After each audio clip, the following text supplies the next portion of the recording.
ರಾಗಿ ಹೊಲದಾಗೆ ಖಾಲಿ ಗುಡಿಸಲು ಗುಡಿಸಲಿಗೆ ಹೋದೆ ಮಾತನಾಡಲು ನನ್ನ ಪತಿರಾಯರಿಗೆ ತಿನಿಸಲು ಜೇನುತುಪ್ಪ ತಂದೆ ಮಾತು ಬರಿಸಲು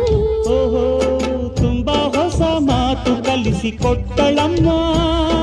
ಜೇನುತುಪ್ಪ ಕೊಟ್ಟು ಕೊಡು ಎಂದಳಮ್ಮ ರಾಗಿ ಹೊಲದಾಗೆ ಖಾಲಿ ಗುಡಿಸಲು ಗುಡಿಸಲಿಗೆ